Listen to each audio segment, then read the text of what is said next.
o que representa o processo das guerras civis, dos confrontos e de todos os elementos que são dados hoje no mundo árabe, na crise econômica na França. Eu acho que todo mundo lembra os primeiros confrontos que se teve em 2005 nos bairros mais pobres e os bairros mais negros na França, aonde os governos provinciais estavam retirando verbas públicas responsáveis com a saúde, com a educação, responsáveis com a assistência, porque ali moravam negros.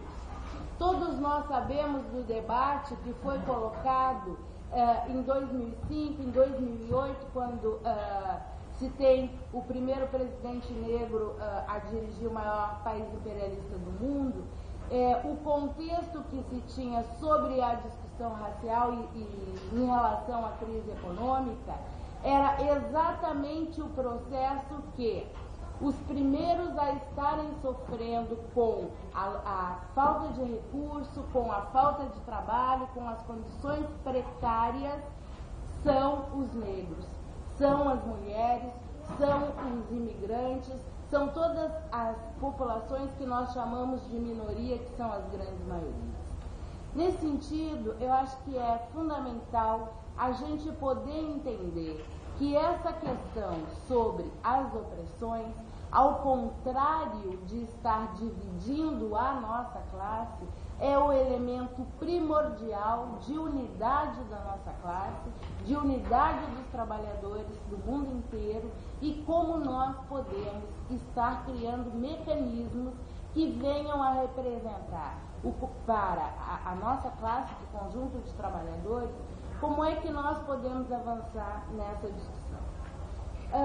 Eu acho que é importante a gente entender, pós-queda do muro, pós a passagem do stalinismo, nós entramos numa grande discussão histórica que era, até então, você estar discutindo sobre machismo, você estar discutindo sobre as especificidades, isso estaria colocado para depois da Revolução, isso estaria colocado para o socialismo. Só que a prática, e essa é a nossa tarefa histórica, essa deve ser a nossa missão. A prática nos mostra que, além disso ser uma falácia, isto é completamente um erro. Por quê?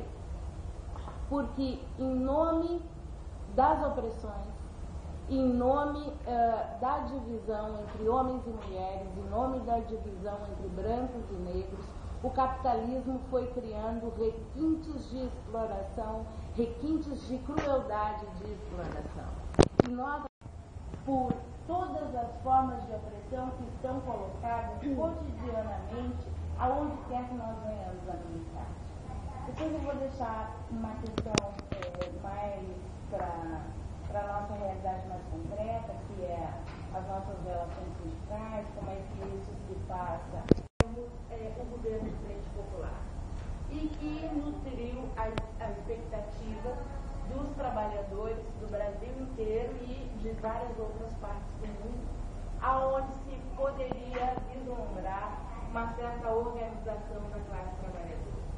No primeiro governo da Frente Popular, através da direção do governo Lula, nós observamos duas grandes medidas que foi exatamente a reforma previdenciária. Num primeiro momento, os mais desavisados dizem, não, isto tem a ver exclusivamente e especificamente com um determinado setor. E era essa a grande discussão que estava colocada. Só que a gente esquece que essa medida, ela ataca os trabalhadores de conjunto porque ela mexe com as condições de trabalho, ela mexe com as condições de saúde, e no Brasil, ao você localizar isso, você não está falando de um setor específico da classe, você não está falando de parte da classe. Todos sabem que fora da África, o Brasil é o lugar que mais de 60% da população é reconhecidamente negra. mais de 50% da população é constituída por mulheres. E como isso ataca de conjunto a classe, as mulheres, os negros, os setores mais oprimidos. 32,4 milhões de mulheres que existem no Brasil e que fazem parte da população economicamente ativa, dessas, 41,4% estão abaixo da linha da pobreza. E essas mulheres, elas necessitam de elementos e que possam garantir a mínima condição de subsistência.